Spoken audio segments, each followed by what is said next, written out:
ابو موسیٰ اشعری کہتے ہیں کہ ایک سفر میں ہم رسول اللہ صلی اللہ علیہ وسلم کے ساتھ تھے. جب ہم کسی وادی میں اترتے تو لا الہ الا اللہ اور اللہ اکبر کہتے اور ہماری آوازیں بلند ہو جاتی. تو نبی صلی اللہ علیہ وسلم نے فرمایا، اے لوگو اپنی جانوں پر رحم کرو، کیونکہ تم کسی بہرے یا غائب کو نہیں پکار رہے، وہ تو تمہارے ساتھ ہی ہے، بے شک وہ سننے والا اور تم سے بہت قریب ہے. اس کا نام برکتوں والا ہے اور اس کی عظمت بہت ہی بڑی ہے. تو اللہ سبحانہ تعالی قریب ہے، اس کو ہم چاہیں تو دل ہی دل میں پکارے، سرگوشیوں کے انداز میں پکارے یا اونچی آواز میں پکارے، وہ ہر حال میں سنتا ہے، اور جب وہ سنتا ہے تو جواب بھی دیتا ہے اور ہماری دعائیں قبول بھی کرتا ہے. اس لیے ہمیں اس کو قریب محسوس کر کے اس سے دعائیں کرتے رہنا چاہیے. تو وہ دعا کی قبولیت کے اعتبار سے قریب ہے، دعا کو سننے کے لحاظ سے قریب ہے، اپنے علم کے اعتبار سے سب لوگوں کے قریب ہے، اور خاص طور پر عبادت کرنے والوں اور پکارنے والوں کے قریب ہے. یعنی اس کا قرب دو طرح کا ہے، ایک عام قرب ہے جو سب کے لیے ہے، اور ایک خاص قرب ہے جو اس کے خاص بندوں کے لیے ہے، اور وہ خاص بندے جو عبادت گزار ہیں، جو اس کا ذکر کرتے ہیں، جو اس کے شکر کرنے والے ہیں. تو اللہ سبحانہ تعالیٰ ان کی دعاؤں کو قبول کرتا ہے، ان کی مدد کرتا ہے اور انہیں نیک کاموں کی توفیق عطا کرتا ہے. یہاں پر آپ دیکھ رہے ہیں کہ فَإِنِّي قریب کہہ کے بندے اور رب کے درمیان کوئی فاصلہ نہیں رکھا گیا اس اعتبار سے کہ کوئی اور واسطہ ہو. یہاں اللہ سبحانہ تعالیٰ نے جواب کو قل یا فقل کہہ کے نہیں فرمایا، جیسا کہ دوسری آیات میں آتا ہے. جتنے بھی سوال صحابہ کرام نے رسول اللہ صلی اللہ علیہ وسلم سے کیے تو ان کے جواب میں اللہ تعالیٰ نے فرمایا قل، آپ انہیں بتا دیجئے.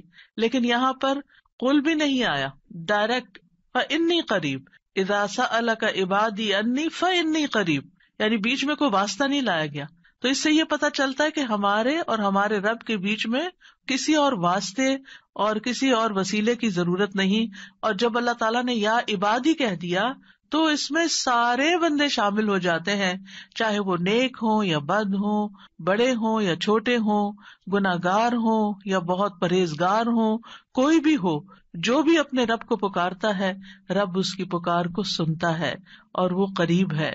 لہٰذا جب ہمارا رب قریب ہے اور مجیب ہے، جیسا کہ آپ جانتے ہیں پروگرام کا نام بھی قریب مجیب اسی لیے رکھا گیا کہ ہمارا اگر اپنے رب سے تعارف ہو جاتا ہے، ہم اپنے رب کو پہچان جاتے ہیں کہ ہم کس کو پکار رہے ہیں اور وہ کہاں ہے، تو جتنا جتنا ہمارا یہ یقین ہوگا کہ وہ ہمارے قریب ہے اور وہ سنتا ہے اور جواب دیتا ہے، اتنی ہی زیادہ محبت اور توجہ کے ساتھ، اخلاص کے ساتھ ہم دعا کریں گے انشاءاللہ.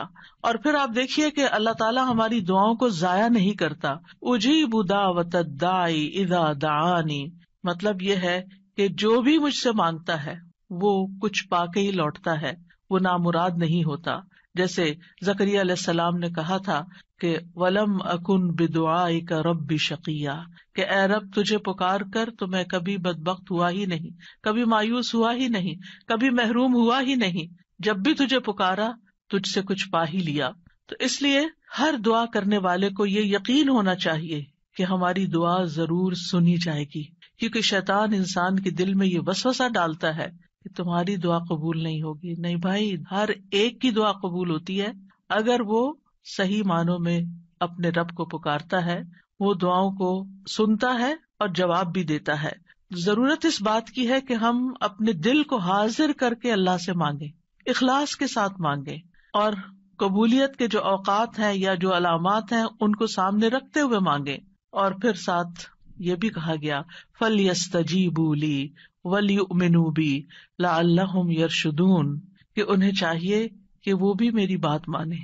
یعنی اگر یہ چاہتے ہیں کہ میں ان کی دعائیں قبول کروں تو پھر انہیں بھی چاہیے جب میں انہیں پکارتا ہوں. ایک تو یہ ہے نا کہ ہم اللہ تعالیٰ کو پکارتے ہیں، اور ایک اللہ تعالیٰ بھی ہمیں پکارتے ہیں. یعنی اللہ سبحانہ تعالیٰ کب پکارتے ہیں؟ ہر اذان میں پکار آتی ہے، حی علی الصلاح حی علی الفلاح. تو پھر ہم کیا کرتے ہیں؟ کیا واقعی ہم صلاح کی طرف جاتے ہیں یا نہیں؟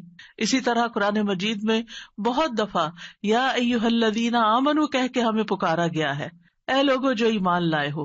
یا ایھا الناس کہہ کے تمام انسانوں کو پکارا گیا ہے. تو کیا ہم انسان بھی اپنے رب کی پکار کو سنتے ہیں؟ کیا ہم بھی جواب دیتے ہیں؟ کیا ہم بھی اس کی طرف بڑھتے ہیں؟ اور پھر یہ کہ وَلْيُؤْمِنُوا بِی، چاہیے کہ وہ مجھ پر ایمان لائیں، چاہیے کہ وہ میری بات مانیں، لعلہم یرشدون، شاید کہ وہ سیدھی راہ پا جائیں۔ رسول اللہ صلی اللہ علیہ وسلم نے فرمایا، تم میں سے ہر ایک کی دعا قبول کی جاتی ہے جب تک کہ کوئی گناہ یا قطع رحمی کی دعا نہ کرے، بشرطے کہ جلدی بھی نہ کرے۔ پوچھا گیا یا رسول اللہ وہ جلدی کیا ہے؟ فرمایا یہ کہ کوئی یوں کہے کہ میں نے دعا کی اور میں نے دعا کی، یعنی دوبارہ کہ میں نے تو کئی بار دعا کی، بہت دعا کی، میری تو دعا قبول نہیں ہوتی، اور اس طرح وہ تھک ہار کر دعا کرنا چھوڑ دے۔ ایسا نہ کرے بلکہ دعا کرتا رہے، کیونکہ اس کی قبولیت کے مختلف طریقے ہیں۔ تو اللہ سبحانہ تعالی ہم سے قریب ہے۔ ایک اور آیت میں آتا ہے سورۃ ہود کی، وَإِلَىٰ ثَمُودَ أَخَاهُمْ صَالِحًا قَالَ يَا قَوْمِ اعْبُدُوا اللَّهَ مَا لَكُم مِّنْ إِلَٰهٍ غَيْرُهُ هُوَ أَنشَأَكُم مِّنَ الْأَرْضِ وَاسْتَعْمَرَكُمْ فِيهَا فَاسْتَغْفِرُوهُ ثُمَّ تُوبُوا إِلَيْهِ إِنَّ رَبِّي قَرِيبٌ مُّجِيبٌ۔ اور سمود کی طرف ان کے بھائی صالح کو بھیجا، اس نے کہا اے میری قوم، اللہ کی عبادت کرو، اس کے سوا تمہارا کوئی معبود نہیں، اسی نے تمہیں زمین سے پیدا کیا اور تمہیں اس میں آباد کیا، سو اس سے بخشش مانگو، پھر اس کی طرف پلٹ آؤ، یقیناً میرا رب قریب ہے، قبول کرنے والا ہے۔ ان ربی قریب مجیب۔ یہاں قوم سمود کی بات کی جا رہی ہے۔ یہ لوگ مدائن کے علاقے میں رہتے تھے جو تبوک اور مدینہ منورہ کے درمیان واقع تھا۔ صالح علیہ السلام نے اپنی قوم کو ایک طرف اللہ سبحانہ تعالیٰ کی عبادت کی دعوت دی، توحید کی دعوت دی کہ صرف وہی تمہارا معبود ہے جس نے تمہیں پیدا کیا، جس نے تمہیں زمین میں آباد کیا، لہٰذا تم شرک سے اجتناب کرو، صرف اللہ کی طرف رجوع کرو۔ کیوں؟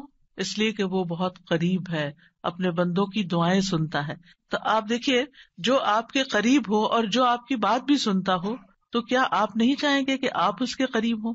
یہاں پر آپ دیکھیے کہ دعا کرنے سے پہلے دو چیزوں کی بات ہے، استغفار اور توبہ کی، کہ اس سے استغفار کرو اور توبہ کرو تو تمہاری دعائیں قبول ہوں گی۔ توبہ کا مطلب یہ ہے کہ گناہوں سے کنارہ کشی اختیار کرو اور اس بات کا پکا وعدہ کرو کہ آئندہ گناہ نہیں کرو گے، اور استغفار کا مطلب ہوتا ہے بخشش طلب کرنا کہ اللہ ہمیں معاف کر دے، ہمارے گناہوں پہ پردہ ڈال دے۔ اور توبہ اور استغفار دونوں ہم معنی بھی ہیں۔ امام ابن قیم کہتے ہیں استغفار میں توبہ شامل ہے اور توبہ میں استغفار شامل ہے، اور جب ان کو الگ الگ بولا جاتا ہے تو پھر اس کا معنی الگ الگ بھی ہوتا ہے، اور اگر یہ دونوں اکٹھے آئیں یعنی ایک دوسرے کے ساتھ مل کر آئیں تو استغفار کا مطلب یہ ہوتا ہے کہ زندگی میں جو ہم کر چکے ہیں غلط کام، برائیاں، اللہ تعالی ہمیں ان کے شر سے محفوظ رکھے، اور توبہ کا مطلب یہ ہے کہ ہم آئندہ گناہ میں پڑنے کے شر سے آپ کی مدد چاہتے ہیں، حفاظت چاہتے ہیں۔ اور توبہ اس پختہ ارادہ کو بھی کہتے ہیں کہ دوبارہ گناہ نہیں کریں گے، آئندہ یہ نہیں کریں گے۔ تو ان ربی قریب مجیب، میرا رب یقیناً قریب ہے، مجیب ہے، اور یہاں قریب قرب سے شفقت اور اکرام کے معنوں میں، یعنی رب بہت شفیق اور مہربان ہے، بہت کریم ہے، اور اس کا اپوزٹ ہوتا ہے بعید، دور، اور بہت کا لفظ سختی کے لیے بولا جاتا ہے کہ وہ جو شفیق نہ ہو، سخت ہو، کرخت ہو، اور پھر یہ کہ کچھ نہ دے، تو ایسا نہیں ہے ہمارا رب۔ ہمارا رب قریب ہے، مہربان ہے، اور اس کے ساتھ ساتھ یہ کہ وہ اپنے بندوں کا اکرام کرتا ہے اور انہیں سیدھے رستے پر چلاتا ہے، ان کی رہنمائی کرتا ہے، ان کی ضروریات پوری کرتا ہے، ان کی حفاظت کرتا ہے، ان کو مدد دیتا ہے، ان کی مشکلات دور کرتا ہے۔ لہٰذا ہمیں اپنے رب کو قریب پاتے ہوئے، اور قربت کا ایک احساس ہوتا ہے۔ قریب ہونے کا مطلب یہ نہیں کہ اللہ سبحانہ تعالیٰ کسی نعوذ باللہ فزیکل فارم میں ہمارے ساتھ بیٹھے ہوئے ہیں یا ہمارے دل میں بیٹھے ہوئے ہیں، یہ مطلب نہیں ہے قریب کا۔ قربت ایک احساس کا نام ہے۔ آپ نے دیکھا ہوگا بہت سے لوگ دور ہوتے ہوئے آپ کے دل کے قریب ہوتے ہیں، اور کئی لوگ آپ کے ساتھ رہتے ہوئے، آپ کے ساتھ بیٹھے ہوئے، آپ کے ساتھ زندگی گزارتے ہوئے بھی آپ سے دور ہوتے ہیں۔ تو اللہ سبحانہ تعالی کا قرب محسوس کرنے کی چیز ہے، اس طرح کہ وہ سنتا ہے۔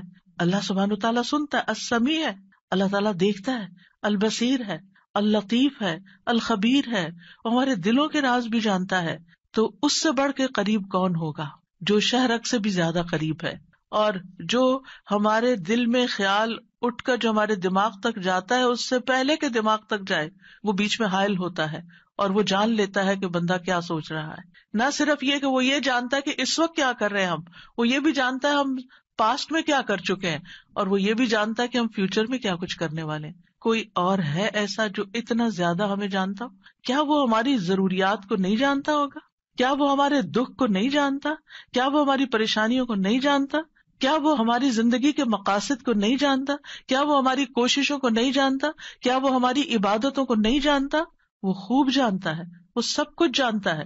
تو جو جانتا ہے اس سے مانگے بنسبت اس کے کہ جو جانتا بھی نہیں ہے اور ہم اس سے توقعات لگا کے بیٹھے رہے کہ یہ ہمارے لیے کچھ کریں گے. عام طور پر ہم جب کسی مشکل کا شکار ہوتے ہیں تو پھر بندوں کی طرف دیکھتے ہیں، نہیں، جو اپنے رب کو قریب پاتے ہیں وہ اپنے رب ہی کی طرف دیکھتے ہیں اور رب ہی کی طرف پلٹ پلٹ کر جاتے ہیں. اور تابا یتوبو کا مطلب پلٹ پلٹ کر جانا بھی ہے کہ واپس پلٹتے ہیں کہ اللہ تعالیٰ اگر ہماری کسی بات سے آپ ناراض ہو گئے ہیں یا ہم سے خفا ہیں تو ہم تیری ہی طرف پلٹتے ہیں. اعوذ بک منک، تجھ سے ڈر کے پھر تیرے ہی پاس پناہ لیتے ہیں اپنے گناہوں کے شر سے بچنے کے لیے، اپنی سیئات سے بچنے کے لیے. تو اس لیے تھرو آؤٹ جو ہمارا انشاءاللہ پروگرام ہوگا اس میں آپ یہ 2 لفظ بس پکے کر لیں، وہ قریب ہے، وہ مجیب ہے، وہ بہت قریب ہے اور وہ جواب بھی دیتا ہے، وہ دعائیں قبول بھی کرتا ہے. اس لیے اس رمضان میں خوب خوب دعائیں کرنی ہے. اور ویسے بھی آپ دیکھیں کہ دعا افضل ترین عبادت ہے. الدعاء مخ العبادہ، عبادت کا جوہر ہے، عبادت کی ٹاپ پر ہے. تو رمضان کا مہینہ عبادت کے لیے، لہٰذا اس عبادت میں دعاؤں کا ایک خاص حصہ ہونا چاہیے. دعا ہے کیا؟ دعا کا لفظ عربی زبان میں دال عین واو سے مل کر بنا ہے. دعا یدعو دعاء و دعوتن، یہ 2 مصدر ہیں اس سے. اور دعا کا لفظی معنی ہوتا ہے کسی کو آواز اور کلام کے ساتھ مائل کرنا، پکارنا، یعنی آواز بھی دینا، اس سے بات بھی کرنا اور اس کو اپنی طرف متوجہ کرنا. ایک ہوتا کسی سے بات کرنا لیکن اس میں مقصد یہ نہیں ہوتا کہ میری طرف متوجہ ہو. مثلا میں آپ سے بات کر رہی ہوں اس وقت تو مجھے آپ سے یہ ایکسپیکٹیشن نہیں کہ آپ میری طرف متوجہ ہو کہ میری کوئی مدد کریں. لیکن دعا میں جب انسان پکارتا ہے تو اس کا مطلب ہوتا ہے کہ دوسرا متوجہ ہو اور جس مقصد کے لیے اس کو پکارا جا رہا ہے وہ مقصد بھی پورا ہو جائے. عربی میں کہتے ہیں دعوت اللہ، میں نے اللہ کو پکارا، یعنی میں نے سوال کرتے ہوئے اللہ تعالیٰ کی طرف عاجزی کرتے ہوئے جو خیر ہے اس کے پاس اس میں رغبت رکھی اور اس رغبت کو طلب کرنے کے لیے اس کو پکارا، یعنی اس رغبت کے ساتھ اس کو پکارا. قرآن مجید میں دعا کا لفظ مختلف معنوں میں استعمال ہوا ہے. نمبر 1 دعا بمعنی ندا، آواز دینے کے معنوں میں. دعا کا مطلب کیا؟ آواز دینا. جیسے سورۃ آل عمران میں آتا ہے فَقُلْ تَعَالَوْا نَدْعُ أَبْنَاءَنَا وَأَبْنَاءَكُمْ وَنِسَاءَنَا وَنِسَاءَكُمْ وَأَنفُسَنَا وَأَنفُسَكُمْ. تو آپ کہہ دیجئے کہ آؤ ہم اپنے اور تمہارے بیٹوں کو اور اپنی اور تمہاری عورتوں کو بلا لیں، پکار لیں، یعنی تم بھی ان کو بلا لو ہم بھی بلا لیتے. تو بلانے کے معنوں میں استعمال ہوتا ہے. تو عربی زبان میں دعا اور ندا یہ 2 لفظ مترادف بھی ہیں، ایک دوسرے سے ملتے جلتے ہیں، سینونیمز ہیں، ایک جگہ پر اکٹھے بھی استعمال ہوئے ہیں. الا دعاء و نداء، کہ پکار اور آواز کے سوا کچھ نہیں سنتا. پھر اسی طرح دعا بمعنی طلب کرنا، کسی چیز کی ڈیمانڈ کرنا. قرآن مجید میں آتا ہے وَلَا تَزِرُ وَازِرَةٌ وِزْرَ أُخْرَى وَإِن تَدْعُ مُثْقَلَةٌ إِلَىٰ حِمْلِهَا لَا يُحْمَلْ مِنْهُ شَيْءٌ وَلَوْ كَانَ ذَا قُرْبَىٰ. اور کوئی بھی بوجھ اٹھانے والا کسی دوسرے کے گناہوں کا بوجھ نہ اٹھائے گا. یہ کب کی بات ہے؟ قیامت کے دن. اور کوئی بوجھ سے لدا ہوا شخص اپنا بوجھ اٹھانے کے لیے کسی کو بلائے گا، اس کو پکارے گا، وَإِن تَدْعُ، تو وہ اس میں سے کچھ بھی نہیں اٹھا سکے گا، کوئی مدد نہیں کرے گا قیامت کے دن، اگرچہ وہ قریبی رشتہ دار ہی کیوں نہ ہو. تو کسی کو مدد کے لیے بلانا، آؤ میرا سامان اٹھاؤ، میرا بوجھ اٹھاؤ، اس کے لیے بھی لفظ دعا جس میں ایک طلب پائی جاتی ہے استعمال ہوتا ہے. اسی طرح دعا کا لفظ بمعنی قول، بات کے بھی استعمال ہوتا ہے. قرآن مجید میں آتا ہے فما کان دعواہم اذ جاءہم بأسنا الا ان قالوا انا كنا ظالمین. جب ان کے پاس ہمارا عذاب آیا تو ان کا قول اس کے سوا کچھ نہ تھا کہ وہ کہنے لگے بے شک ہم ہی ظالم تھے. تو یہاں پر قول یا بات کے معنوں میں آیا ہے. پھر اسی طرح دعا کا لفظ عبادت کے معنوں میں بھی آتا ہے. سورۃ کہف میں نوجوانوں کا جو قصہ آتا ہے جس میں وہ اب ایمان کو بچانے کے لیے غار کی طرف جا رہے تھے تو اللہ تعالیٰ نے ان کے بارے میں فرمایا وَرَبَطْنَا عَلَىٰ قُلُوبِهِمْ إِذْ قَامُوا فَقَالُوا رَبُّنَا رَبُّ السَّمَاوَاتِ وَالْأَرْضِ لَن نَّدْعُوَ مِن دُونِهِ إِلَٰهًا لَقَدْ قُلْنَا إِذًا شَطَطًا. اور ہم نے ان کے دلوں کو مضبوط کر دیا جب وہ اٹھ کھڑے ہوئے تو کہنے لگے ہمارا رب تو آسمانوں اور زمین کا رب ہے، ہم ہرگز اس کے سوا کسی الہ کو نہیں پکاریں گے، یعنی اس کی عبادت نہیں کریں گے، اور اگر ہم ایسا کریں تو یقیناً ہم نے ناانصافی کی بات کی. تو دعا بمعنی عبادت. پھر اسی طرح پانچواں معنی قرآن مجید میں دعا بمعنی فریاد کرنا، طلب کرنا، فریاد کرنا. اور اس میں وَإِن كُنتُمْ فِي رَيْبٍ مِّمَّا نَزَّلْنَا عَلَىٰ عَبْدِنَا فَأْتُوا بِسُورَةٍ مِّن مِّثْلِهِ وَادْعُوا شُهَدَاءَكُمْ. اگر تمہیں اس قرآن میں شک ہے جو ہم نے اپنے بندے پر نازل فرمایا تو اسی طرح کی ایک سورت تم بھی بنا لاؤ اور اللہ کے سوا اپنے گواہوں مددگاروں کو بھی بلا لو. فریاد کرو کہ وہ آئے اور تمہاری مدد کرے، یعنی مدد کے لیے پکارنا، یہ معنی ہے. پھر اسی طرح دعا بمعنی کسی چیز کی ترغیب دینا، یعنی کسی چیز کی طرف دعوت دینا. نوح علیہ السلام نے اپنی قوم کو پکارا تھا قال رب انی دعوت قومی لیلا ونہارا.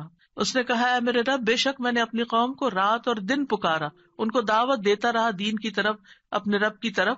اور اس میں معنی عبادت کا بھی ہے کہ اللہ کی عبادت کرو تو عبادت کی دعوت میں ان کو دیتا رہا. پھر اسی طرح دعا بمعنی منسوب کرنا، نسبت دینا.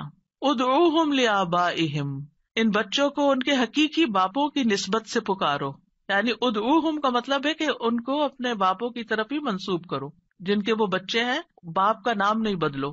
اور آٹھواں معنی ہے سوال کرنا، دعا بمعنی سوال. جیسے بنی اسرائیل نے موسیٰ علیہ السلام سے کہا قالوا ادع لنا ربک یبین لنا ما ہی، انہوں نے کہا تم اپنے رب سے ہمارے لیے دعا کرو. تو یہ جو دعا ہے یہ بمعنی سوال ہے، یعنی مانگو کہ وہ ہمارے لیے بیان کر دے کہ وہ گائے کس طرح کی ہو. تو قرآن مجید میں یہ دعا کا لفظ مختلف معنوں میں استعمال ہوا ہے، لیکن دعا کا عمومی شرعی معنی کیا ہے؟ اللہ کی بارگاہ میں عاجزی کے ساتھ سوال کرنا اور اللہ کے پاس جو خیر ہے اس میں راغب ہونا، رغبت رکھنا. اللہ کی بارگاہ میں اللہ کے حضور عاجزی کے ساتھ سوال کرنا، چیخ چلا کے نہیں بلکہ بہت ہمبل طریقے سے، اور جو خیر اللہ کے پاس ہے اس میں رغبت رکھنا، اس کا شوق رکھنا. طیبی کہتے ہیں اس سے مراد ہے اللہ کی بارگاہ میں انتہا درجے کی عاجزی، انکساری اور محتاجگی ظاہر کرنا. جیسے موسیٰ علیہ السلام نے دعا کیا کی تھی رب انی لما انزلت الی من خیر فقیر، اپنے فقر، اپنی محتاجی، اپنی ضرورت کا اظہار کیا تھا. انی لما انزلت الی من خیر فقیر.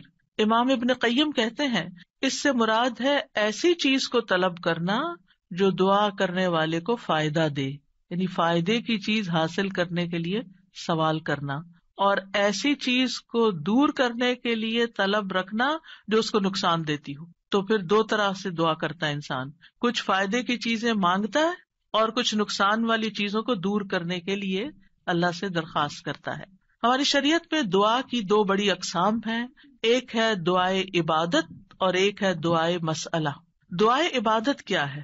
اس سے مراد ہے کہ انسان اللہ سے ثواب کی امید رکھتے ہوئے، اس کے عذاب سے ڈرتے ہوئے اس کی عبادت کرے، اس میں سوال نہیں ہے. تو عربی میں دعا بمعنی عبادت بھی استعمال ہوتا ہے، آتا نا وقال ربکم ادعونی استجب لکم ان الذین یستکبرون عن عبادتی سیدخلون جہنم داخرین. اس میں دعا کے دونوں معنی آ گئے. اور تمہارے رب نے فرمایا کہ مجھ سے دعا کرو میں تمہاری دعا قبول کروں گا، یہ تو سوال ہو گیا. اور دوسرا بے شک وہ لوگ جو میری عبادت سے تکبر کرتے ہیں عنقریب و ذلیل و خوار ہو کر جہنم میں داخل ہوں گے. تو یہاں عبادت کا معنی بھی آ گیا عبادت کے لفظ کے ساتھ، یعنی دعا ایک طرح سے عبادت ہے. تو دعائے عبادت کیا ہے کہ انسان اللہ سے ثواب کی امید رکھتے ہوئے، اس کے عذاب سے ڈرتے ہوئے اللہ کی عبادت کرے، جیسے نماز پڑھے، روزہ رکھے، قرآن کی قرأت کرے، تسبیح کرے، صدقہ کرے، اللہ کی طرف لوگوں کو دعوت دے، تعلیم کا کام کرے. تو انسان ان میں سے جو بھی عبادت کا کام کرے گا وہ دراصل اللہ کی طرف راغب ہوگا. کیونکہ دعا میں رغبت پائی جاتی ہے. اور جو شخص مثلا نماز پڑھتا ہے تو گویا وہ زبان حال سے دعا کر رہا ہوتا ہے، اللہ سے بخشش مانگ رہا ہوتا ہے کہ اللہ تعالیٰ ہمارے اوپر رحم کیجیے، ہم نے جو گناہ کیے ہیں آپ ان کو معاف کر دیجیے. کیونکہ نماز بذات خود کیا کرتی ہے؟ بلاؤں کو ٹالتی ہے، گناہوں کو معاف کرنے کا ذریعہ ہے. ٹھیک ہے. اچھا، صدقہ کیا کرتا ہے؟ گناہوں کی آگ بجھاتا ہے. ٹھیک ہے نا. تو یہ جو گناہوں کی آگ کا بجھنا ہے، یہ ہم بول کے بھی کہہ سکتے اللہ ہمیں جہنم کے عذاب سے بچا، تو وہ ہماری زبان بول رہی ہوتی ہے. لیکن جب ہم صدقہ دے رہے ہوتے ہیں تو گویا ہمارا عمل جو ہے وہ اسی چیز کا تقاضا کر رہا ہے کہ ہم اپنے اوپر سے گناہوں کا بوجھ اتارنا چاہتے ہیں. تو ایک دعا سوال کے انداز میں ہوتی ہے اور ایک دعا حال کے ساتھ بیان ہو رہی ہوتی ہے، عمل کے ساتھ ہو رہی ہوتی ہے. اور دوسری جو دعائیں مسئلہ ہے جس میں مانگنے کی دعا ہوتی ہے، تو وہ یہ ہے کہ انسان دنیا اور آخرت کی کوئی بھی بھلائی طلب کرنے اور دنیا اور آخرت کے نقصان کو دور کرنے کا سوال اللہ سے ہی کرے. دنیا اور آخرت کی کوئی بھی بھلائی مانگنا اور دنیا اور آخرت کے کسی بھی نقصان سے بچنا، یہ بس اللہ ہی سے کرے اس کا سوال. یہ دعائیں مسئلہ ہے، یہ سوال کرنے والی، یعنی وہ دعا جس میں ہم سوال کرتے ہیں. کن چیزوں کا سوال کرتے ہیں؟ دنیا اور آخرت دونوں. آخرت نہیں بھولنی. ربنا آتنا فی الدنیا حسنۃ وفی الآخرۃ حسنۃ وقنا عذاب النار. تو دنیا اور آخرت کی حسنہ مانگنا اور دنیا اور آخرت کے عذاب سے، مصیبت سے بچنا. وقنا عذاب النار، سب سے بڑی مصیبت تو آگ ہے نا، یعنی اس کی کوئی تکلیف انسان کو پہنچے. نبی صلی اللہ علیہ وسلم نے فرمایا دعا عبادت ہے. قال الدعاء هو العبادۃ قال ربکم ادعونی استجب لکم. تمہارے رب کا فرمان ہے میں پکارنے والے کی دعا قبول کرتا ہوں جب وہ مجھے پکارتا ہے. تو دعا جو ہے یہ عبادت کی اقسام میں سے سب سے عظیم قسم ہے. امام خطابی اپنی کتاب شأن الدعاء میں کہتے ہیں، اس حدیث کی وضاحت کرتے ہوئے الدعاء هو العبادہ، وہ کہتے ہیں کہ دعا عبادت کا ایک بڑا حصہ ہے یا سب سے افضل عبادت ہے. جیسے کہ لوگ کہتے ہیں لوگ بنو تمیم ہیں اور مال اونٹ ہیں، یعنی لوگوں کو دیکھنا تو بنو تمیم کو دیکھو، مطلب سب لوگوں سے افضل ہیں.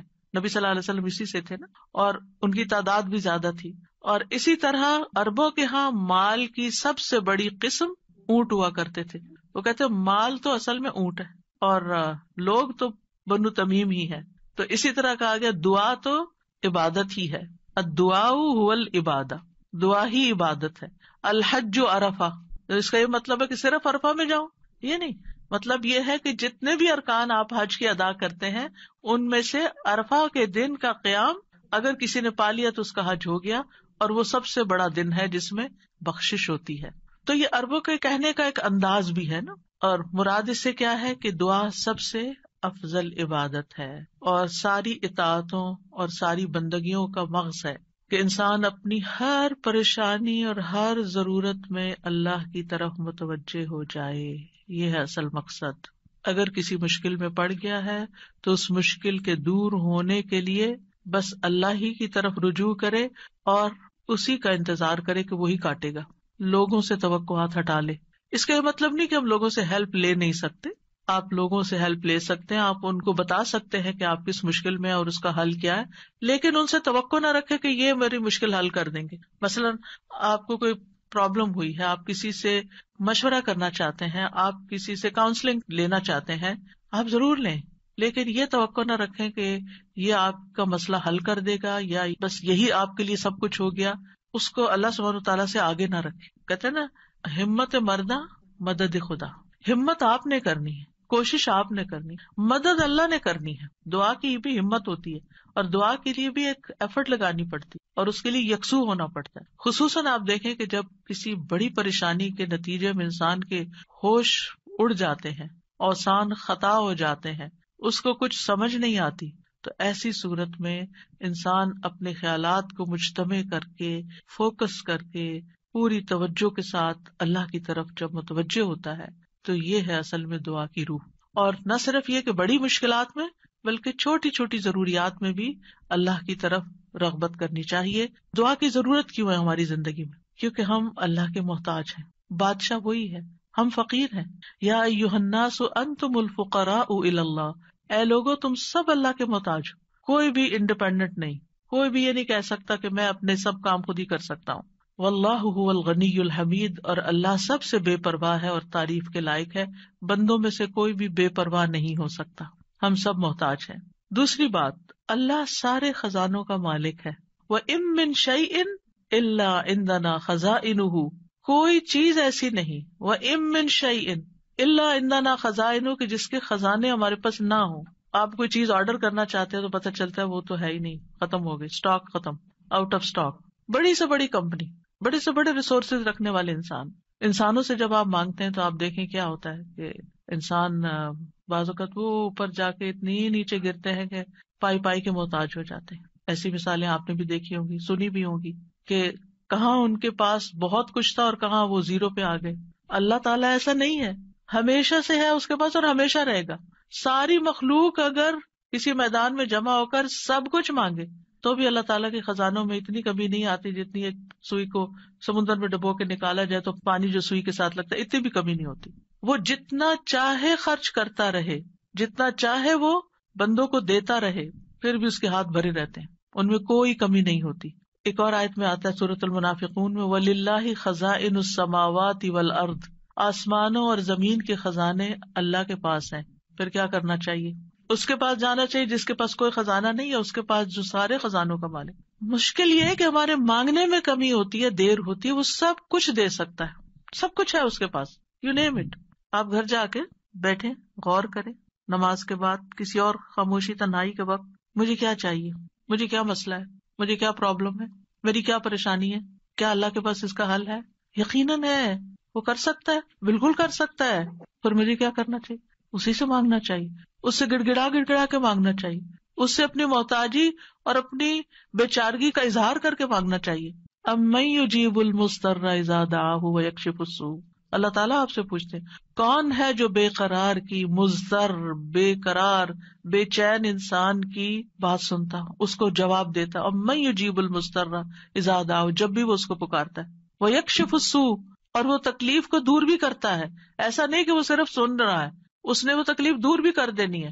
اور آپ کہیں گے بس اتنی سی بات تھی، میں اس کو اتنا پہاڑ بنائے ہوئی تھی، اپنی زندگی کا بہت بڑا مسئلہ بنائے ہوئی تھی، اور اللہ تعالیٰ کے لیے بس اتنی سی بات تھی. میرے مانگنے میں کمی تھی، اس کے پاس نہیں کمی. ہماری دعا میں کمی ہے، ہمارے اخلاص میں کمی ہے، اس کے دینے میں کمی نہیں ہے. اس طرح پکارا کرے نا کہ اللہ تعالیٰ آپ تو دے کر کسی کمی کا شکار نہیں ہوتے، لیکن میری کمی پوری ہو جائے گی. پھر آپ دیکھیں ہر بھلائی دینے اور ہر تکلیف دور کرنے پہ قادر ہے. سورۃ الانعام میں آتا ہے وَإِن يَمْسَسْكَ اللَّهُ بِضُرٍّ فَلَا كَاشِفَ لَهُ إِلَّا هُوَ وَإِن يَمْسَسْكَ بِخَيْرٍ فَهُوَ عَلَى كُلِّ شَيْءٍ قَدِيرٌ.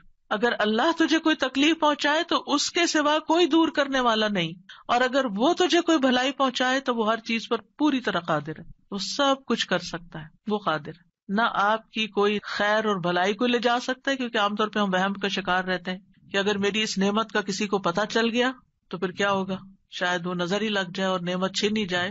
ہر وقت اس وہم کا شکار رہنا دراصل اپنے آپ کو ٹارچر کرنا ہے. نہیں، وَإِن يَمْسَسْكَ بِخَيْرٍ، اگر اللہ نے آپ کو کوئی خیر دی ہے، فَهُوَ عَلَى كُلِّ شَيْءٍ قَدِيرٌ، وہ ہر چیز پہ قادر ہے، وہ آئندہ بھی دیے رکھے گا. اس نے اس لیے تھوڑی دی ہے کہ بس ایک بندہ کوئی دیکھے اس چیز کو اور بس وہ واپس لے لے، وہ ایسا نہیں کرتا. ایک روایت میں آتا ہے کہ ایک شخص نے رسول اللہ صلی اللہ علیہ وسلم سے پوچھا، اے اللہ کے رسول، آپ کن چیزوں کی دعوت دیتے ہیں؟ یعنی آپ کی دعوت کیا ہے، آپ کیا بتاتے ہیں لوگوں کو، آپ کیا سکھاتے ہیں؟ آپ نے فرمایا، میں اس اللہ کی طرف دعوت دیتا ہوں جو اکیلا ہے، وہ اللہ کہ جب تم پر کوئی مصیبت آتی ہے اور تم اسے پکارتے ہو تو وہ تم سے تمہاری مصیبت دور کر دیتا ہے. یہ ہے اللہ کا تعارف. جب آپ کے بچے آپ سے پوچھیں اللہ کون ہے تو آپ کیا بتاتے ہیں؟ یہ بڑے بڑے لفظ بولتے ہیں نا. یہ دیکھیں یہاں پر کیا بولا گیا، اتنے سمپل. آپ بچے کو کہہ سکتے ہیں اللہ وہ ہے جو تمہیں کھانا دیتا ہے، اللہ وہ ہے جو تمہیں فلاں چیز دیتا ہے، تمہیں ماما بابا دیے ہیں. جو جو بچے کی ضرورت ہوتی ہے ایج کے حساب سے آپ اس اعتبار سے بچے کو اللہ کا تعارف کرا سکتے ہیں، ان چیزوں کے ساتھ جو نظر آتی ہیں اور جو اس کی پسند کی ہیں کہ وہ ہے اللہ. پھر آپ نے فرمایا کون ہے اللہ کہ جب تم کسی بیابان اور جنگل میں راستہ بھول جاؤ اور تم اس سے دعا کرو تو وہ تمہیں واپس پہنچا دیتا ہے. اور صرف جنگل بیابان نہیں، اب تو خیر GPS وغیرہ کی سہولت موجود ہے، اس کے باوجود بھول جاتے ہیں نا، اس کے باوجود غلط ٹرن لے لیتے ہیں، کبھی پہلے اور کبھی بعد میں. GPS فریز ہو جاتے ہیں، نیٹ چلا جاتا ہے، روڈ میپ ختم ہو جاتا ہے، کئی مسائل ہیں. تو کبھی بھی راستہ بھولیں تو ہم پہلی بات یہ سوچیں کہ اللہ سے دعا کرتے ہیں اللہ راستہ دکھا دے. راستہ بھولنے پر مجھے کبھی ٹینشن نہیں ہو، میں ہمیشہ سوچتی ہوں اللہ پہنچا دے گا، ہو جائے گا، کوئی مسئلہ نہیں. اللہ کے تو علم ہے نا. میں تو کہتی ہوں کہ آپ کو پتا ہے نا کہاں ہے، بس وہاں لے جائیں. ہمیں نہیں پتا، آپ کو تو پتا ہے نا.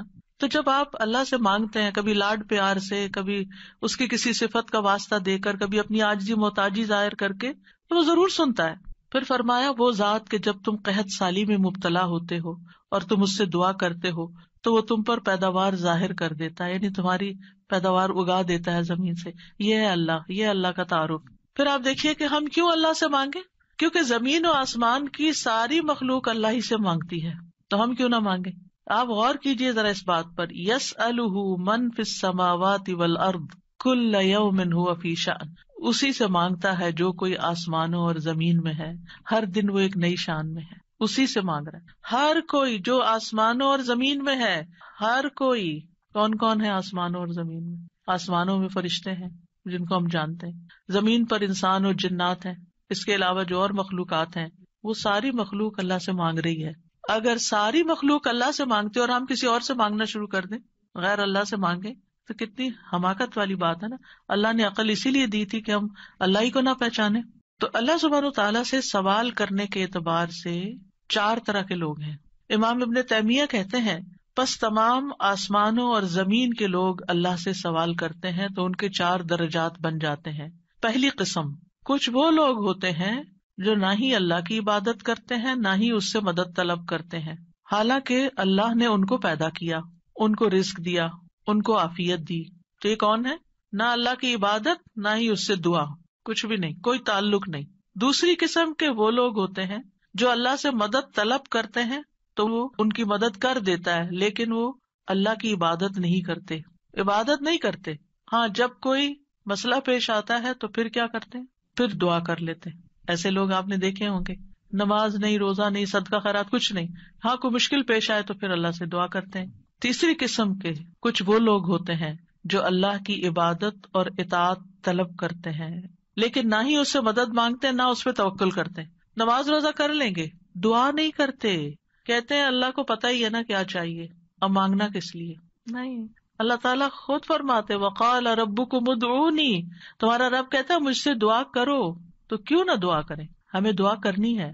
چوتھی قسم کے وہ لوگ ہوتے ہیں جو اللہ کی عبادت بھی کرتے ہیں اور اس سے دعا بھی کرتے ہیں، اس سے مدد بھی طلب کرتے ہیں.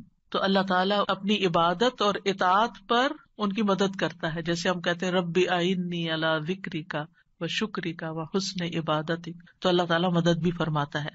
اب ہم اپنے آپ کو دیکھیں کہ ہم کون سی کیٹیگری میں فال کرتے ہیں، ہم کہاں ہیں.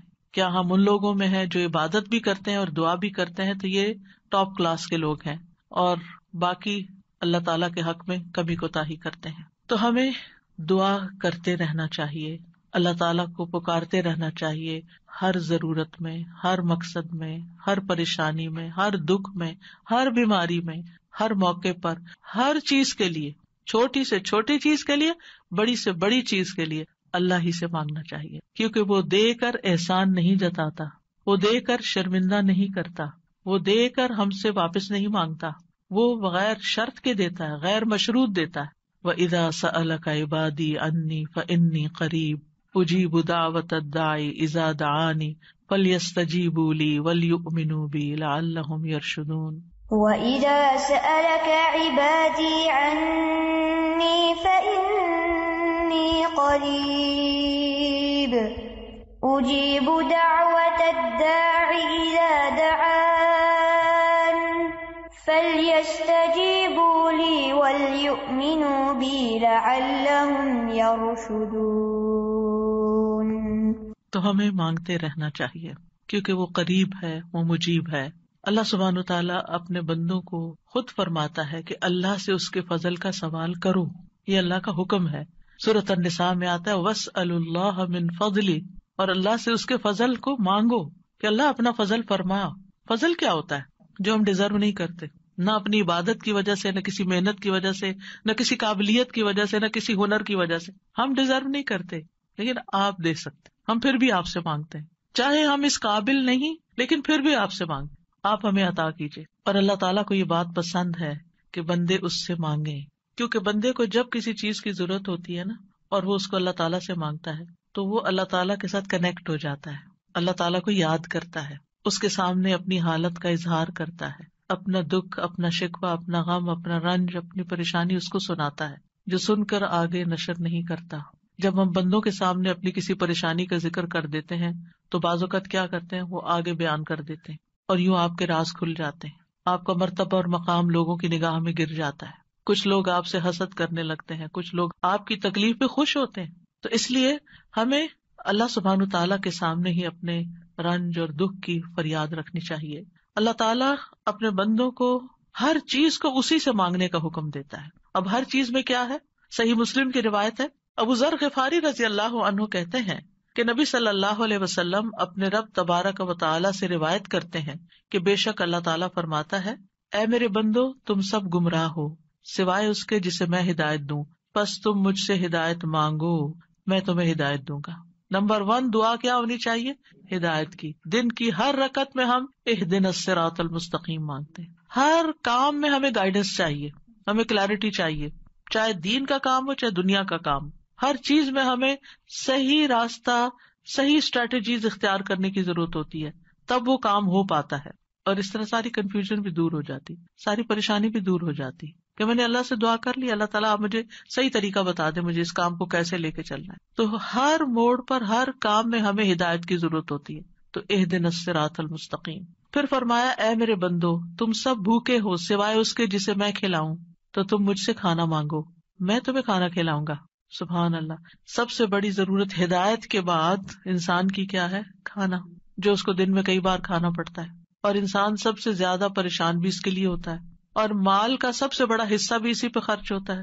یعنی دن میں اگر آپ دیکھیں تو آپ ہر روز اپنا لباس نہیں خریدتے، ہر روز آپ اپنی ٹوائلٹریز نہیں خریدتے، ہر روز اپنی اور چیزیں نہیں خریدتے، برتن نہیں خریدتے، کٹلری، جیولری، یہ سب روز تھوڑی خریدا جاتا ہے، لیکن کھانا تو ڈیلی چاہیے، کھانا تو ڈیلی کنزیوم کرنا ہے، تو اس سے مانگو، اور خاص طور پر اگر کچھ خاص کھانے کو دل چاہتا ہے وہ بھی اس سے مانگو۔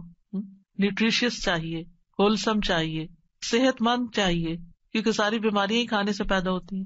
یعنی کھانا مانگو، صرف یہ نہیں کہ ہے نہیں، بلکہ اچھا کھانا مانگو تو اللہ تعالیٰ کھلائے گا۔ اے میرے بندو تم سب برہنہ ہو سوائے اس کے جسے میں لباس پہناؤں، تو تم مجھ سے لباس مانگو میں تمہیں لباس پہناؤں گا۔ بعض اوقات انسان کو کوئی خاص چیز پہننے کو دل چاہتا ہے، مانگے اللہ سے، اللہ دے گا۔ اے میرے بندو تم سب دن رات گناہ کرتے ہو اور میں سارے گناہوں کو بخش دیتا ہوں، تم مجھ سے بخشش مانگو میں تمہیں بخش دوں گا۔ کیوں اپنے اوپر بوجھ لیے پھرتے ہو؟ کتنے گناہ کر لیے، بہت لیٹ کر دیا، پتہ نہیں اب میری معافی ہوگی یا نہیں، اب میں کیا کروں؟ وہ معاف کر دے گا، مانگ کر تو دیکھو۔ اے میرے بندو اگر تمہارے اولین و آخرین اور جن و انس ایک صاف چٹیل میدان میں کھڑے ہو کر مجھ سے مانگنے لگیں، اور میں ہر ایک کو جو مجھ سے مانگ رہا ہے وہ سب کچھ دے دوں جو وہ مانگ رہا ہے، تو میرے خزانوں میں کوئی کمی نہیں ہوگی مگر جتنی سمندر میں سوئی ڈال کر نکالنے سے کمی آتی، کچھ کمی نہیں۔ مانگو، اس کا تو کچھ نہیں بگڑتا، اس کا تو کچھ کم نہیں ہوتا۔ نبی صلی اللہ علیہ وسلم نے بھی اللہ سے مانگنے کا حکم دیا ہے۔ عبداللہ بن عباس کہتے ہیں ایک دن وہ رسول اللہ صلی اللہ علیہ وسلم کے پیچھے سوار تھے، تو رسول اللہ صلی اللہ علیہ وسلم نے ان سے فرمایا، اے لڑکے میں تجھے چند کلمات سکھا رہا ہوں، احفظ اللہ یحفظک، تم اللہ کے احکام کی حفاظت کرو اللہ تمہاری حفاظت کرے گا۔ احفظ اللہ تجدہ تجاہک، اللہ کی حفاظت کرو یعنی اللہ تعالیٰ کے احکامات کی، تم اسے اپنے سامنے پاؤ گے، قریب پاؤ گے۔ اذا سألت فاسأل اللہ، جب تمہیں مانگنا ہو اللہ سے مانگو، جب تمہیں مانگنا ہو، کچھ بھی مانگنا ہو۔ وَإِذَا اسْتَعَنْتَ فَاسْتَعِنْ بِاللَّهِ، اور جب مدد چاہیے اللہ سے مدد مانگو، کسی بھی طرح کی مدد، یعنی مدد صرف مالی مدد نہیں ہوتی، یا مدد صرف ان چیزوں کی نہیں ہوتی اوپر جن چیزوں کا ذکر ہوا ہے، مدد تو ہمیں ہر کام میں چاہیے۔ ہم کون سی لائن اختیار کریں، کون سا پیشہ اختیار کریں، کون سی جاب لیں، کون سی نہ لیں، کیا کریں کیا نہ کریں، فلان جگہ جانا ہے جائیں یا نہ جائیں، ہر معاملے میں۔ اور یہ جو ہمیں استخارہ سکھا دیا گیا تو یہ بھی تو یہی ہے۔ اور اس استخارے میں بھی آپ دیکھیے، اذا سألک عبادی انی فانی قریب اجیب دعوت الداعی اذا دعانی، اس میں بھی آپ دیکھیں بیچ میں واسطہ نہیں رہا نا، تو ہم کسی سے نہیں کہہ سکتے آپ میرا استخارہ کریں، آپ اپنے لیے خود ہی خیر مانگے۔ آپ صلی اللہ علیہ وسلم نے عبداللہ بن عباس سے کہا، جان رکھو اگر ساری دنیا مل کر بھی تمہیں نفع پہنچانا چاہے تو تمہیں نفع نہیں پہنچا سکتی سوائے اس کے جو اللہ نے تمہارے لیے لکھ دیا. اور اگر وہ سارے مل کر تمہیں کوئی نقصان دینا چاہیں, نقصان نہیں دے سکتے سوائے اس کے جو اللہ نے تمہارے لیے لکھ دیا. کتنا بڑا توکل سکھاتی ہے یہ بات. کتنی فکریں, پریشانیاں دل سے اور دماغ سے بالکل آف لوڈ ہو جاتی. کچھ نہیں ہوتا, کوئی کچھ نہیں بگاڑ سکتا. ہم ڈرتے رہتے ہیں نا, کبھی فیوچر سے ڈرتے ہیں, کبھی لوگوں سے ڈرتے ہیں, کبھی کسی بیماری سے ڈرتے ہیں, کبھی بھوک فقر و فاقہ سے ڈرتے ہیں, کبھی اپنے اولاد کے بارے میں ڈر رہے ہوتے ہیں, فکر کر رہے ہوتے ہیں ان کا کیا بنے گا, ان کے ایمان کا کیا ہوگا, ان کے کھانے پینے کا کیا ہوگا, ان کے رہنے کا کیا. یہی فکریں تو ہیں ہماری جن میں ہم ڈوبے رہتے ہیں. اللہ نے ہمیں صرف ان فکروں کے لیے تھوڑی بھیجا ہے, ہمیں تو اللہ نے اپنی عبادت کے لیے بھیجا تھا. اللہ نے ہمیں بڑے کام کرنے کے لیے بھیجا. ہم نے اپنے آپ کو چھوٹی چھوٹی چیزوں میں الجھا کر بیمار کر لیا اور انہی کے اندر ہی گھومتے رہے اور انہی کی فکر کرتے رہے اور انہی کے بوجھ تلے دبے رہے. جبکہ ہمیں تو کنتم خیر امۃ اخرجت للناس, تم بہترین امت ہو, تمہیں تو انسانیت کے لیے پیدا کیا گیا تھا, تمہیں تو اوروں کے لیے پیدا کیا گیا تھا کہ تم خود بھی ہدایت پر اور انہیں بھی اللہ کی طرف بلاؤ. اور تم صرف اپنی ہی ذات میں کھو گئے اور صرف اپنے ہی غم لے کر بیٹھ گئے اور صرف اپنی ہی پریشانیوں میں دن رات رہے.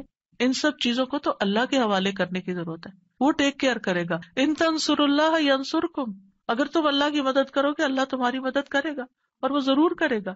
تم اوروں کی فکر کرو, اللہ تمہاری کرے گا. تو اس لیے ہمارے کرنے کا کام کیا, احفظ اللہ یحفظک, حفاظت چاہیے. تم اللہ تعالیٰ کے احکامات کی حفاظت کرو, جو تمہیں کہا جا رہا ہے وہ پابندی سے کرو, باقی کام اللہ کا ہے. اور پھر احفظ اللہ تجدہ تجاہک, جب تم اللہ کے بن جاؤ گے نا تو پھر اللہ کو بہت قریب پاؤ گے. پھر آپ دیکھیے کہ اللہ کے نزدیک دعا سے زیادہ کوئی چیز معزز نہیں. دعا انسان کو عزت دیتی ہے. جب انسان بندوں کے آگے ہاتھ پھیلاتا ہے تو ذلیل ہوتا ہے, اور جب اللہ سے مانگتا ہے 2 ہاتھ اٹھا کے, بندوں کے سامنے تو ہم 1 ہاتھ پھیلاتے ہیں اور اللہ کے سامنے 2 ہاتھ پھیلاتے ہیں. اور جب انسان اللہ سے مانگتا ہے تو اللہ اس بندے سے محبت کرتا ہے اور اس بندے کو دیتا ہے, نوازتا ہے اور عزت دیتا ہے, اپنی جناب سے دیتا ہے. اور جب بندوں سے مانگتے ہیں تو وہ کبھی دیتے ہیں کبھی نہیں دیتے, اور کبھی دے کے اذیت بھی دیتے ہیں, اور پھر احسان جتاتے ہیں, دکھ دیتے ہیں, ذلیل کرتے ہیں, بعض اوقات آپ کی انا کو مجروح کر دیتے ہیں, آپ کی عزت کو مجروح کر دیتے ہیں, آپ کو بعض اوقات بدنام کر دیتے ہیں. تو اللہ کے نزدیک دعا سے زیادہ کوئی چیز معزز نہیں. لیس شیء اکرم علی اللہ من الدعاء. پھر یہ کہ اللہ تعالیٰ دعائیں سنتا ہے. وَلَقَدْ نَادَانَا نُوحٌ فَلَنِعْمَ الْمُجِيبُونَ. یقیناً نوح نے ہمیں پکارا تو ہم بہت اچھے قبول کرنے والے ہیں. ہم نے ان کی سنی, ہمیں کیوں بتایا جا رہا ہے تاکہ تم بھی پکارو, تمہاری بھی سنی جائے گی. ابراہیم علیہ السلام نے کیا کہا تھا, ان ربی لسمیع الدعاء, میرا رب تو یقیناً دعا سننے والا ہے, وہ تو ضرور سنتا ہے. اور پھر خاص طور پر جو مضطر ہو, بے چین ہو, بے قرار ہو, لاچار ہو, امن یجیب المضطر اذا دعاہ ویکشف السوء. یہ لاچار کون ہوتا ہے؟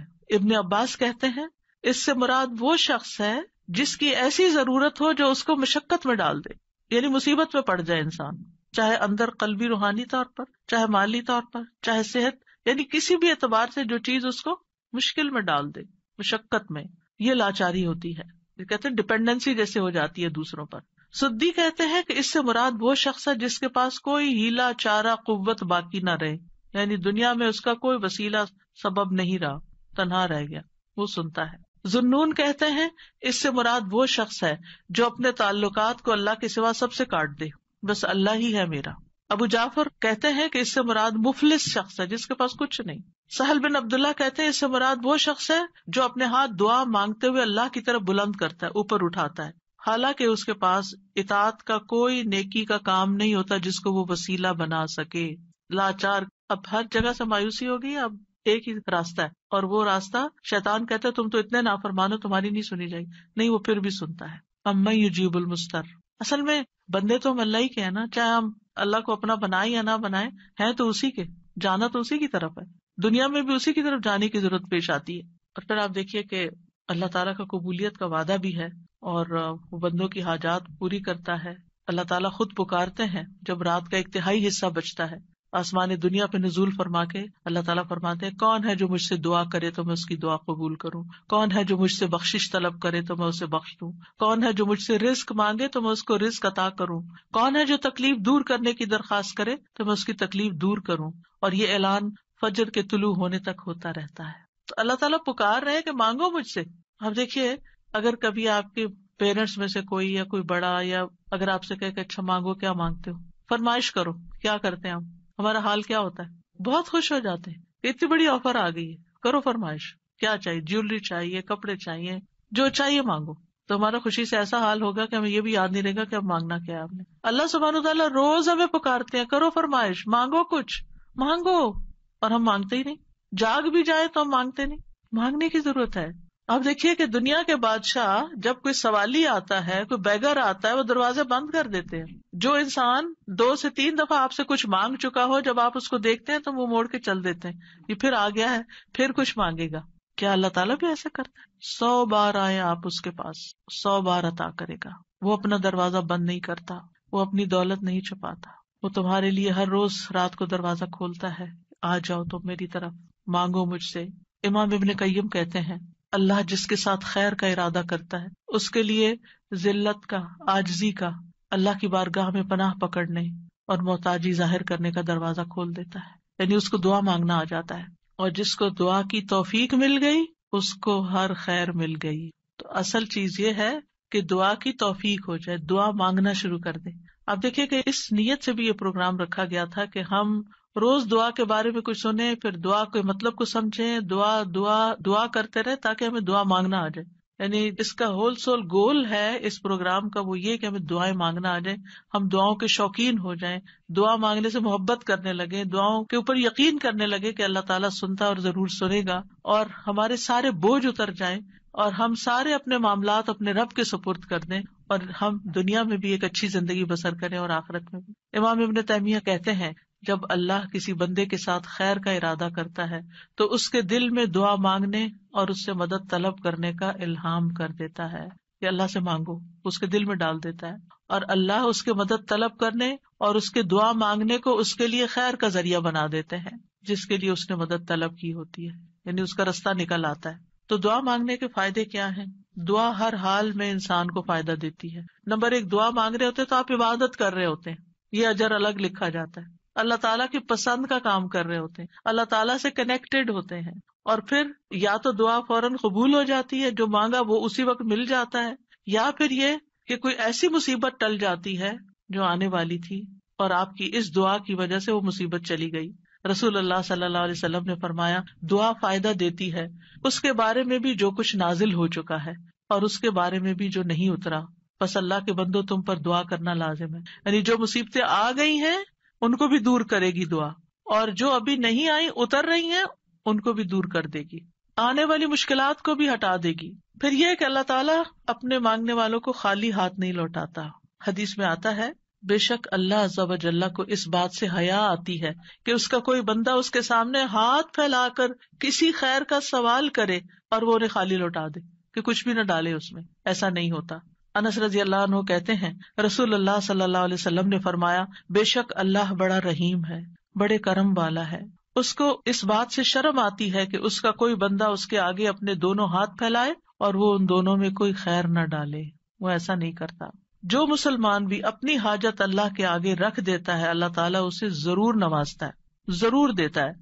رسول اللہ صلی اللہ علیہ وسلم نے فرمایا، جو مسلمان اپنا چہرہ اللہ کے سامنے گاڑ کر، یعنی پورے فوکسڈ طریقے سے توجہ کے ساتھ کسی چیز کا سوال کرتا ہے، وہ اس کو وہ چیز ضرور عطا کرتا ہے، خواہ جلدی عطا کرے یا ذخیرہ کر کے رکھ لے اس کے لیے، اگلی دنیا میں عطا کرے، لیکن ملتا ضرور ہے. اور پھر آپ دیکھیے اس آیت میں اللہ تعالیٰ نے کوئی شرط نہیں رکھی، یعنی جو مانگو گے میں دوں گا، یعنی کہا تم یہ کر کے آنا پھر میں دوں گا.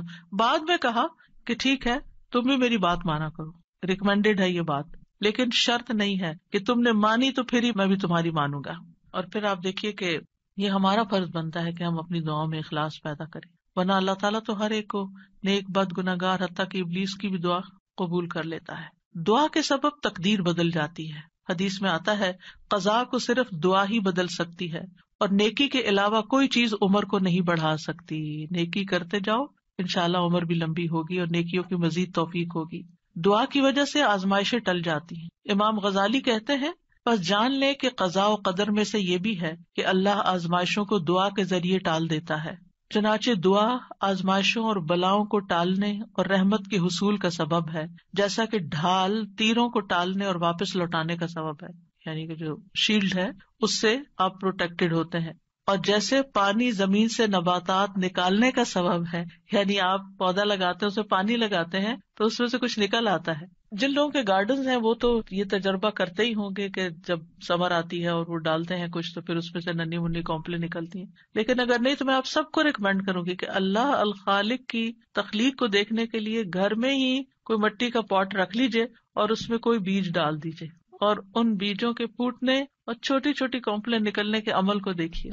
آپ کو اللہ پہ اتنا پیار آئے گا، اتنی محبت آئے گی. یہ اللہ کی تخلیق کی نشانیاں ہیں نا، اور اس سے اللہ کی پہچان ہوتی ہے، انسان اللہ کے قریب ہوتا ہے، اللہ کی قدرت نظر آتی. تو اب امام غزالی کہتے ہیں کہ جیسے پانی زمین میں ڈالیں اور بیج سے کچھ نکلے گا، یہ پانی ڈالنا سبب ہے بیج پھوٹنے کا، ایسے ہی دعا سبب ہے خیر ملنے کا. مانگو تاکہ تمہیں ملے. بہت کچھ تو وہ ہمیں بن مانگے بھی دے رہا ہے، ہم نے وہ مانگا بھی نہیں ہوتا جو کچھ وہ ہمیں دیتا ہے، لیکن اس سے زیادہ اگر تم مانگو گے تو پھر والا وہ کیوں نہیں دے گا. اور پھر وہ کہتے ہیں کہ جیسے ڈھال تیر کو لوٹاتی ہے اور دونوں ایک دوسرے کی مدافعت کرتے ہیں، اسی طرح دعا اور آزمائش آپس میں زور آزمائی کرتے ہیں. آزمائش اوپر سے اتر رہی ہوتی ہے اور دعا نیچے سے چڑھتی ہے اور بیچ میں جا کے وہ ان کی لڑائی ہوتی ہے. دعا کہتی ہے واپس چلو، اس بندے پہ نہیں آنا. تو اس لیے بہت ضروری ہے کہ ہم اللہ تعالیٰ سے مانگتے رہیں. اور آپ دیکھیں کتنی دعائیں ایسی ہیں جنہوں نے تاریخ کا رخ پھیر دیا، شر سے خیر کی طرف، بہتر سے بہترین کی طرف. ابراہیم علیہ السلام کی دعا کی مثال، انہوں نے مانگا تھا ربنا وابعث فیہم رسولا منہم یتلو علیہم آیاتک ویعلمہم الکتاب والحکمت ویزکیہم انک انت العزیز الحکیم. 2500 سال بعد دعا قبول ہوئی. محمد رسول اللہ صلی اللہ علیہ وسلم دنیا میں تشریف لائے اور انسانی تاریخ کا دھارا بدل گیا. ابو امامہ کہتے ہیں میں نے کہا اللہ کے رسول صلی اللہ علیہ وسلم آپ کے اس کام کی ابتدا کیسے ہوئی، یعنی آپ نے یہ جو سب کچھ کیا ہے بگننگ کہاں سے تھی؟ کہا میرے باپ ابراہیم علیہ السلام کی دعا سے. آپ بھی اپنے بچوں کے لیے، نسلوں کے لیے، اپنے شاگردوں کے لیے دعائیں کیا کریں. معلوم نہیں ان میں سے کون آپ کی دعا کی وجہ سے کوئی ایسا خیر کا کام کر جائے جو آپ کے لیے بہترین صدقہ جاریہ بن جائے. تو دوسروں کے لیے دعائیں کرنے میں بخل سے کبھی کام نہ لیں. بعض اوقات کچھ کام ہم خود نہیں کر پاتے، نہ اس کے قابل ہوتے، نہ ہماری اتنی زندگی ہے، نہ اتنی سخت ہمت اور صلاحیت، لیکن ہم جب دوسروں کے لیے وہی دعائیں کرتے ہیں تو اللہ سبحانہ تعالیٰ ان کے ذریعے وہ سارا ثواب اور خیر ہم تک واپس پہنچا دیتا ہے. ہم سب لوگ، انسان، باقی مخلوقات بھی نبی صلی اللہ علیہ وسلم کی آمد کی وجہ سے رحمت پاتے ہیں. آپ رحمت للعالمین ہیں اور اس دعا کی وجہ سے دائمی خیر اور بھلائی پا رہے ہیں. پھر نوح علیہ السلام کی دعا. نوح علیہ السلام بہت مظلوم تھے، ان کی قوم دعوت دینے کی وجہ سے ان کو مارتی پیٹتی بھی تھی. پھر انہوں نے جب دعا کی تو وہ ان کی نجات کا ذریعہ بنی. عیسیٰ علیہ السلام کی دعا جو آخری زمانے میں ہوگی، جب طور میں آخری زمانے میں ایمان والے ان کے ساتھ محصور کر دیے جائیں گے تو ان کی دعا کی وجہ سے مسلمانوں کے لیے فتح ہوگی، یاجوج ماجوج کی تباہی ہوگی. ابن قیم کہتے ہیں مصیبت کو ٹالنے میں اور اپنا مقصد حاصل کرنے میں دعا قوی ترین اسباب میں سے ایک سبب ہے. یہ تمام دوائیوں سے زیادہ مفید ہے. دعا ساری دوائیوں سے زیادہ مفید ہے. یہ آزمائشوں کی دشمن ہے. دعا آزمائشوں کی دشمن ہے. یہ آزمائشوں کو دور دھکیلتی ہے، ان سے زور آزمائی کرتی ہے، ان کو واقع ہونے سے روکتی ہے، جو واقع ہو چکی ہوں ان کو ختم کرتی ہے، ان کو ہلکا کر دیتی ہے. اور یہ مومن کا ہتھیار ہے. یعنی اگر دعا آزمائش سے زیادہ طاقتور ہو تو آزمائش ختم ہو جاتی ہے. یعنی بعض اوقات ہم کہتے ہیں آزمائش نہیں ختم ہو رہی کیونکہ ہماری دعا ابھی کمزور ہے، اس کو اور اسٹرانگ کریں. اگر آزمائش سے کمزور ہو تو آزمائش کبھی ہو جاتی ہے اور وہ دونوں ایک دوسرے کا مقابلہ بھی کرتی ہیں، ایک دوسرے کے ساتھ جھگڑا کرتی ہیں. پھر یہ ہے کہ دعا ساری خیر اور بھلائی لے آتی ہے، جامع الخیر ہے. دعاؤں کے سبب بیماریاں دور ہوتی ہیں. امام ابن تیمیہ کہتے ہیں بہت سے مریض ایسے ہیں جو بغیر دوا کے صرف دعا کی وجہ سے یا دم یا دل کی مضبوطی کے ساتھ اور اچھے توکل کے ساتھ شفا پا لیتے ہیں، دوا کے بغیر ہی ٹھیک ہو جاتے ہیں. دعا سے ہم و غم دور ہوتا ہے، ڈپریشن دور ہوتا ہے. اور خاص طور پر وہ جو غم کی دعا ہے نا وہ پڑھنی چاہیے. اللہم انی اعوذ بک من الہم والحزن. پریشانیاں دور ہوتی ہیں. انسان کو دعا کی وجہ سے وہاں سے رزق ملتا ہے جہاں سے انسان سوچ بھی نہیں سکتا، اس کا گمان بھی نہیں ہوتا. اللہ تعالیٰ کی ناراضگی دور ہوتی ہے اور جو آدمی اللہ سے نہیں مانگتا اللہ اس سے ناراض ہوتا ہے. دعا سے بندے کو غیر اللہ کی محبت اور غلامی سے آزادی ملتی ہے، اللہ تعالیٰ کا قرب ملتا ہے.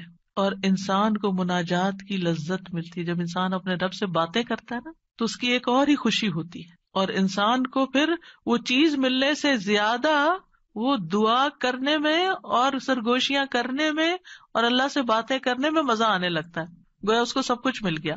سلف صالحین اس بات کو بہت پسند کرتے تھے. ان میں سے ایک کہتے ہیں, مجھے اللہ کی بارگاہ میں حاجت ہوتی ہے تو میں اس سے وہ حاجت مانگتا ہوں تو اللہ میرے لیے اپنے ساتھ مناجات کرنے, اپنی معرفت اور اپنے لیے عاجزی کرنے اور اس کے سامنے خوشامد کا دروازہ کھول دیتا ہے. تو ان چیزوں کے ہوتے ہوئے میں یہ پسند کرنے لگتا ہوں کہ اللہ تعالیٰ میری دعا پوری کرنے کو ڈیلے کر دے, مؤخر کر دے, تاکہ میں یہ دعا کرنے کا لطف اٹھاتا رہوں. تو اللہ سبحانہ تعالیٰ سے دعا ہے کہ اللہ تعالیٰ ہمیں دعا کا معنی اور مفہوم سمجھنے کی توفیق عطا فرمائے اور ہمیں اس کی اہمیت کا احساس دلا دے, اور ہم واقعی اس طرح دعا مانگے جیسے دعا مانگنی چاہیے. اللہ تعالیٰ ہمیں آئندہ رمضان میں اور اس کے علاوہ بھی اس دعا کی عبادت سے فائدہ اٹھانے کی توفیق دے کہ ہم اپنے رب کے بن جائیں اور ہمارا رب ہم پر رحم فرما دے. السلام علیکم. اتنا خوبصورت لیکچر. میں سوچ رہی تھی کہ جیسے آپ نے کہا نا قریب اور مجیب, تو جب آپ نے کہا نا قریب, تو میں سوچتی کہ ارسپیکٹو آف کہ ہماری دعا قبول ہو یا نہ ہو, جو ایک سینس آف کلوزنس اللہ سبحانہ تعالیٰ کے ساتھ فیل ہوتی ہے, دیٹ از ریئلی گریٹ. بالکل.